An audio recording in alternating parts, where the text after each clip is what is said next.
Class 7. Today I am going to teach you chapter 7 from geography, human environment, settlement, transport and communication. In this chapter we basically discuss about three topics: settlement, transport and communication. So, our first topic is settlement. What is settlement?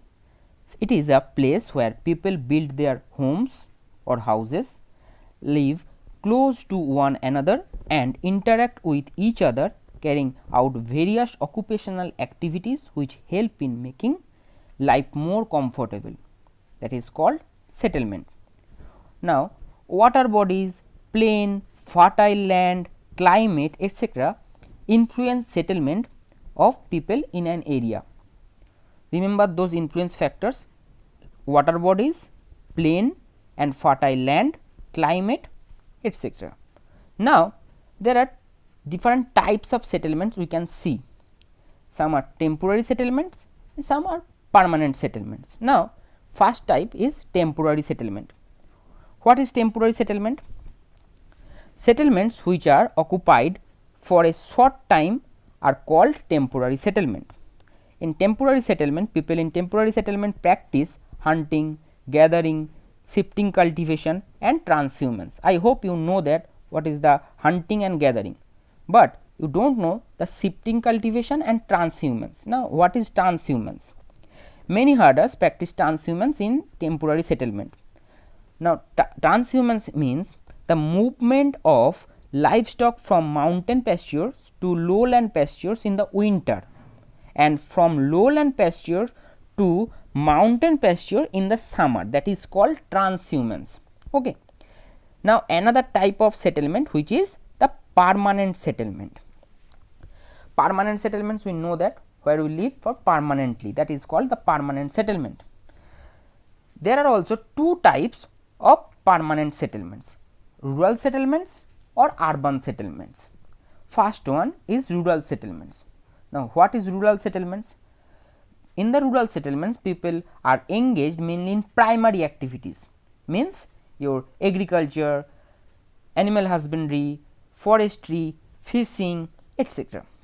And the population also very small in the rural settlement, and generally the rural settlements lack basic facilities like roads, schools, hospitals are present in very minimum quantity. And also we can see different types of rural settlements in our India as well as in the world. Like some rural settlements are compact rural settlements and some are scattered rural settlements. Now, what is compact rural settlements or compact settlement? A compact settlement is a closely built area of dwellings. Dwellings means houses. Okay. And compact settlements basically found in flat and fertile land. Okay. And the scattered settlements, in a scattered settlement, dwellings are spaced over an extensive area, that is called scattered settlement. And scattered settlement basically you can found in the mountain region, in hot and cold desert regions. For example, your Rajasthan, your Ladakh, which are cold and hot deserts. Okay. And also in the mountain region, in Himalayan regions, we can see the scattered settlement. Okay. And now another type of permanent settlement which is urban settlement. People are mostly engaged in non-agricultural activity like trade, industry, administration, banking, commerce in the urban settlements.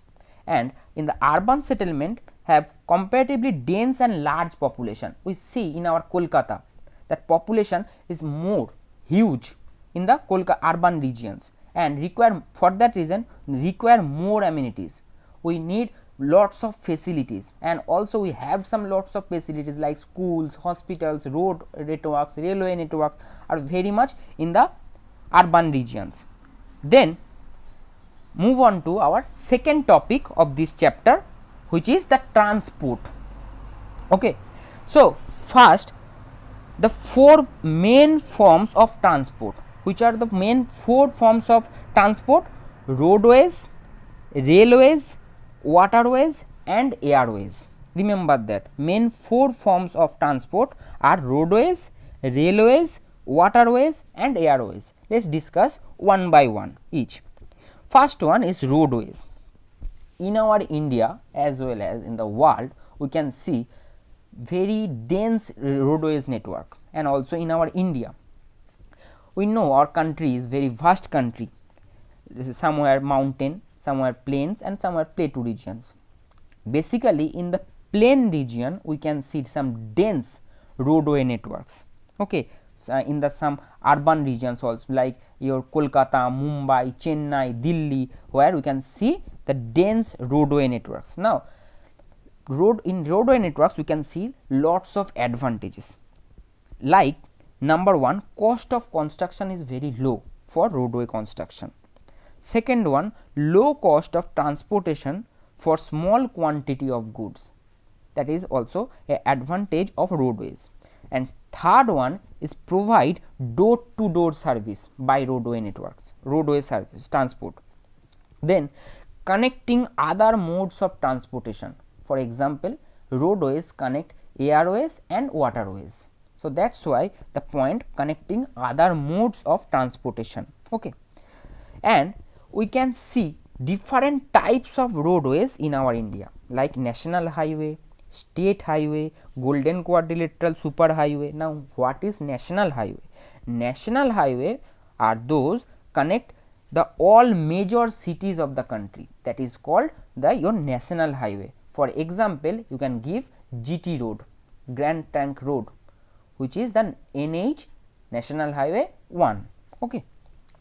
Then the state highway, state capital, when connecting all the district, those types of roads are called state highways. Okay. And last one is the golden quadrilateral super highways. The government of India has constructed the expressway connecting the major mega cities of Delhi, Mumbai, Chennai and Kolkata with each other. This expressway is called golden quadrilateral super highway and is of great importance to economic development of the country. Okay. Another type of transportation, which is the railways. Railway play a big role in our national economy, and it is very much comfortable mode of transportation. So, that is why railway is very much important in our India. But in our India's railways as well as in the world railways, we can see various advantage and also some disadvantage also present. First, we discuss about some advantages.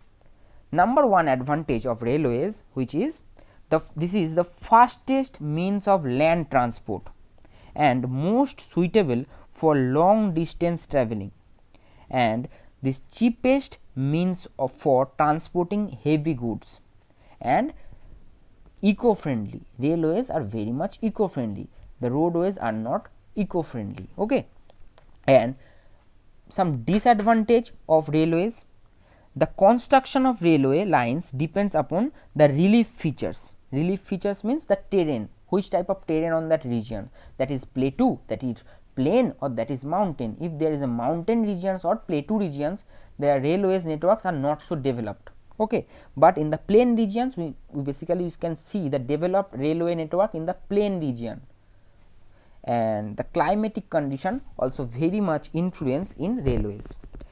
And mostly railways networks mostly developed in the urban regions rather than your rural regions, but nowadays in rural regions also railway networks are developed. Another mode of transportation, which is the waterways. Basically, waterways are two types: inland waterways and sea and oceanic routes waterways. First one is inland waterways. What is inland waterways? Navigable rivers and lakes are used as inland waterways, and some of the important inland waterways are like Ganga Brahmaputra river system, the Great Lakes of North America, and the river Nile in Africa. Now, the another type of waterways is sea and oceanic route waterways.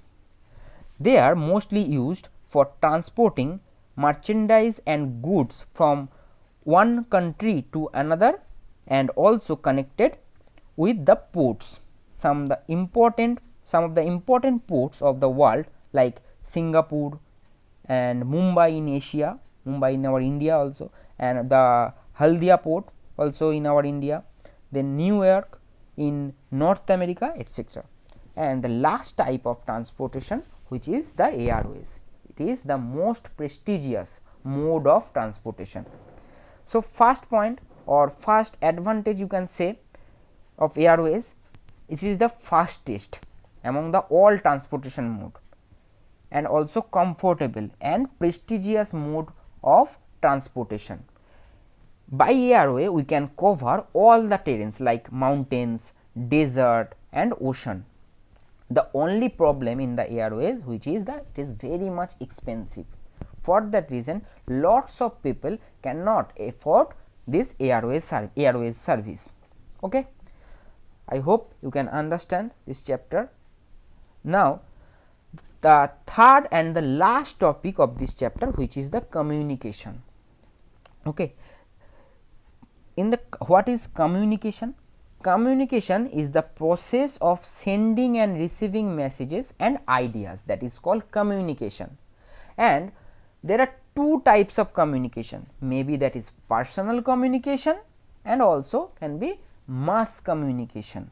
Now what is personal communication? Means of communication through to which only personal messages are exchanged, that is called personal communication. For example, you talk to your parents, that is a personal communication, and this can be used an individual for his personal activities. Some modes are for uses in the personal communications are like telephone, mobile, postal service, postcards, etc. are the main sources of personal communication. And the another type of communication which is the mass communication. Now what is mass communication? This means through which one can communicate with several people at the same time, that is called mass communication. For example for a newspaper, radio, television, internet are the main sources, and this can be used by the government or the social organization to create awareness among the people about various national programs and policies. That is all about your communication, and that is all about for this chapter. I hope you understood very clearly. Thank you.